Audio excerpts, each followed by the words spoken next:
Rudy Cobra, yang awalnya tenang, mulai menunjukkan ekspresi tegang. Ganjek berjalan perlahan ke arahnya.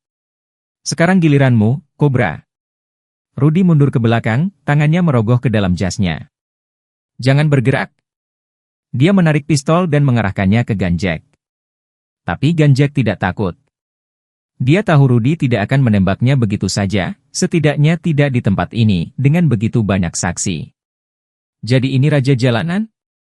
Sembunyi di balik pistol? Ganjek tersenyum sinis. Rudy menggertakkan giginya. Jangan macam-macam denganku, Jack. Aku bisa membuat hidupmu seperti neraka. Ganjek tetap melangkah maju. Kau sudah mencoba. Tapi lihat siapa yang masih berdiri. Tangan Rudy gemetar. Dia tahu, bahkan dengan pistol di tangannya, dia tidak bisa menghentikan monster di depannya. Lupakan aku, Cobra, Ganjek menepuk dadanya sendiri. Aku bukan musuhmu. Tapi kalau kau terus mengirim anak buahmu padaku, aku akan datang lagi. Dan saat itu, aku tidak akan memberi peringatan.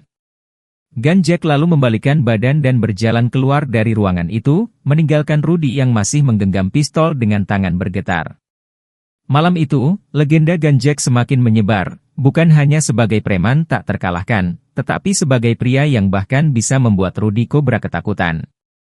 Malam itu, Ganjek berjalan keluar dari Venom Lounge dengan tenang, tapi dia tahu semuanya belum berakhir. Rudy Cobra mungkin ketakutan, tapi dia bukan tipe yang menyerah begitu saja. Dan benar saja, tak butuh waktu lama sebelum masalah baru datang. Saat Ganjek melewati gang sempit untuk menuju ke apartemennya, ia mendengar suara langkah kaki di belakangnya. Bukan satu atau dua orang, ini lebih besar. Ketika dia menoleh, dia melihat 8 pria bersenjata pentungan, rantai, dan pisau, dipimpin oleh seseorang yang dikenal di jalanan sebagai Brando, The Butcher, tangan kanan Rudy Cobra. Brando adalah pria besar, hampir setara dengan Ganjek, dengan bekas luka panjang di wajah dan reputasi sebagai algojo sadis. Ganjek, Brando menyeringai, memutar rantai di tangannya. Bos gak suka caramu mempermalukannya tadi. Dia kirim aku untuk memastikan kau nggak bisa jalan lagi besok pagi. Ganjek menarik napas panjang, lalu membuang rokoknya ke tanah. Kau bisa coba. Brando tertawa, lalu memberi isyarat pada anak buahnya. Hajar dia. 8 orang langsung menyerbu, mengayunkan senjata mereka. Ganjek bergerak cepat, menghindari ayunan pentungan pertama dan langsung meninju perut penyerang terdekat. Duk! Pria itu terlipat dan jatuh ke tanah. Seorang lainnya mencoba menyerang dari samping dengan pisau, tapi Ganjek menangkap pergelangannya, memelintirnya, dan memukul wajahnya dengan sikunya. Darah muncrat saat pria itu terhuyung ke belakang. Brando melompat masuk, mengayunkan rantainya dengan keras. Ganjek berhasil menghindari serangan pertama, tapi ujung rantai mengenai lengannya, meninggalkan bekas luka berdarah. Ganjek menyeringai. Lumayan. Tapi masih kurang cepat. Dengan kecepatan mengejutkan, dia menerjang Brando, menghantamnya dengan pukulan lurus ke dada. Gruk! Brando terlempar ke belakang, menabrak dinding. Sisa anak buah Brando mulai mundur, sadar bahwa mereka tidak punya peluang. Tapi Brando bukan tipe yang menyerah begitu saja.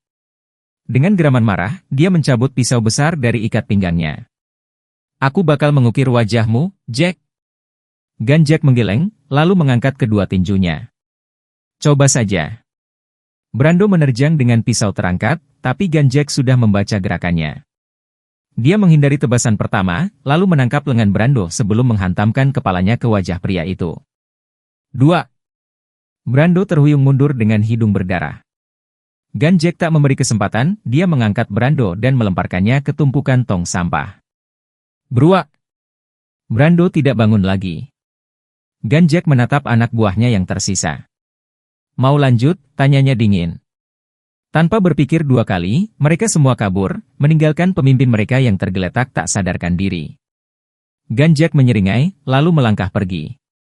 Dia tahu bahwa pertempuran ini belum berakhir, Rudy Cobra pasti akan membalas dendam lebih besar. Tapi Ganjek tidak peduli. Karena di jalanan ini, hanya ada satu aturan, yang terkuat yang bertahan. Kota itu kini bergemuruh dengan satu nama, Ganjek. Setelah menghabisi The Twins di Venom Lounge dan menghajar Brando, The Butcher, di gang sempit. Statusnya bukan lagi sekadar preman jalanan, dia sudah menjadi legenda. Tapi Ganjek tahu, legenda tak bertahan lama tanpa musuh yang ingin menjatuhkan mereka. Dan malam ini, musuh terbesar akhirnya menunjukkan taringnya. Di sebuah gudang tua di pinggiran kota, Rudy Cobra duduk di belakang meja besar, menghisap cerutunya dengan wajah gelap. Di depannya berdiri seorang pria tinggi berjas hitam, dengan sorot mata dingin dan postur yang tidak bisa diremehkan. Jadi, kata Rudy, meniupkan asap cerutu. Kau yakin bisa menyingkirkan Ganjek? Pria itu tersenyum tipis. Aku tak pernah gagal. Namanya Reza, The Ghost, pembunuh bayaran nomor 1 di kota ini. Tidak ada yang tahu asal-usulnya. Tidak ada yang pernah melihatnya gagal dalam satu pun misinya. Kali ini bukan orang biasa yang kau hadapi, Rudy memperingatkan. Dia menghajar semua orangku. Brando masih dirawat di rumah sakit. Reza hanya mengangguk santai. Besok pagi, kau akan baca berita tentang kematiannya. Rudy menyeringai. Bagus. Aku ingin kepalanya sebagai bukti.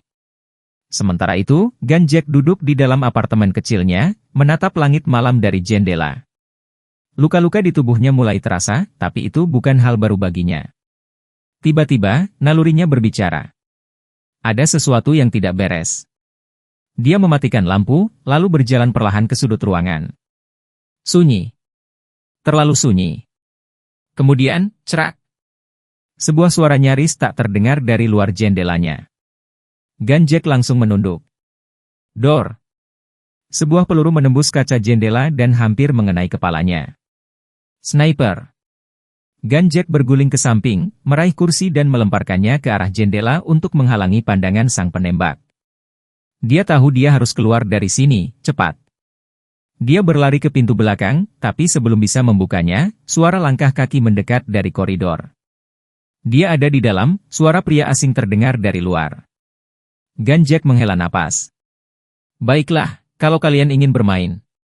Dia meraih sebuah besi panjang yang biasa dia pakai untuk mengganjal pintu. Saat pintu didobrak, Ganjek langsung mengayunkannya. Brak! Pria pertama jatuh tersungkur dengan kepala berdarah. Yang lain mencoba menembaknya, tapi Ganjek sudah bergerak lebih dulu, menghantam dada pria itu dengan siku, merebut pistolnya, lalu menendang tubuhnya keluar. Sekarang dia bersenjata. Tapi dia tahu, orang yang mengirim mereka belum muncul. Reza, The Ghost pasti ada di luar, menunggunya. Ganjek mengepalkan tinjunya. Malam ini, dia tidak hanya bertarung untuk bertahan hidup. Malam ini, dia akan menghabisi musuhnya sebelum mereka menghabisinya. Ganjek berdiri di ambang pintu apartemennya, pistol yang baru saja dia rebut masih mengepul, sementara dua mayat anak buah Reza, The Ghost, tergeletak di lantai. Tapi dia tahu pertempuran belum selesai. Reza sendiri belum muncul. Ganjek menarik napas panjang, lalu bergerak cepat menyusuri koridor. Dia harus keluar dari gedung ini sebelum si pembunuh bayaran mengambil posisi terbaiknya lagi. Langkahnya mantap, tetapi instingnya tetap waspada. Seorang pembunuh bayaran seperti Reza tidak akan gegabah. Dan benar saja. Saat dia hampir mencapai tangga darurat. Dor. Sebuah peluru melesat dari arah depan. Ganjek langsung menjatuhkan diri ke lantai. Peluru itu menembus dinding di belakangnya. Dari bayangan lorong, seorang pria melangkah maju perlahan. Dia tinggi, ramping, mengenakan jas hitam dan sarung tangan kulit. Matanya tajam, dan di tangannya, sebuah pistol berperedam masih mengarah ke arah Ganjek. Seharusnya kau sudah mati tadi, kata Reza dengan suara dingin. Ganjek menyeringai sambil bangkit. Maaf, refleksku masih bagus. Reza tidak tertawa. Aku sudah menghabisi banyak orang sepertimu. Preman besar kepala yang berpikir mereka tidak bisa disentuh. Kau hanya cerita lain dalam daftar panjang korbanku. Ganjek menepuk-nepuk debu di bahunya, seolah mengabaikan ancaman itu. Kalau kau sudah sering membunuh, kenapa belum selesai denganku? Reza mengangkat alis. Karena aku suka berburu. Dalam sekejap, Reza menembak lagi, dor. Dor. Tapi Ganjek sudah bergerak lebih dulu. Dia melompat ke samping, menendang meja kecil hingga jatuh, lalu berlindung di baliknya. Peluru-peluru Reza menghancurkan kayu meja itu, tapi tidak mengenai sasarannya. Ganjek tahu, duel ini tidak bisa dimenangkan hanya dengan bersembunyi. Dia harus maju. Ganjek mengatur napas, menunggu jeda dalam tembakan Reza. Begitu ada celah, dia berguling keluar dari persembunyian dan menembak balik. Dor! Reza dengan gesit menghindar, lalu bergerak ke belakang pilar beton. Sekarang mereka berdua sama-sama berlindung, saling mengintai dalam kegelapan. Tidak buruk, suara Reza terdengar dari balik pilar. Tapi kau tetap akan mati di sini. Ganjek tidak menjawab. Dia tahu, dalam pertarungan seperti ini, yang lebih sabar yang menang. Dia menunggu. Menunggu Reza mengambil langkah pertama. Dan ketika bayangan hitam itu bergerak sedikit saja dari pilar, Ganjek langsung menembak. Dor! Peluru mengenai bahu Reza. Pria itu menggeram dan jatuh berlutut. Ganjek berjalan mendekat, pistolnya terarah ke kepala Reza. Tebak siapa yang akan mati di sini sekarang? Reza menatapnya, matanya penuh kebencian, tapi dia tetap tersenyum. Ini belum selesai, Jack. Tiba-tiba, suara langkah kaki terdengar dari tangga. Banyak. Ganjek mendongak dan melihat pasukan Rudi Cobra datang, membawa senjata lengkap. Sial. Reza tertawa kecil meski bahunya berdarah. Aku hanya awal dari masalahmu. Ganjek mengepalkan tinjunya. Pertarungan sebenarnya baru saja dimulai.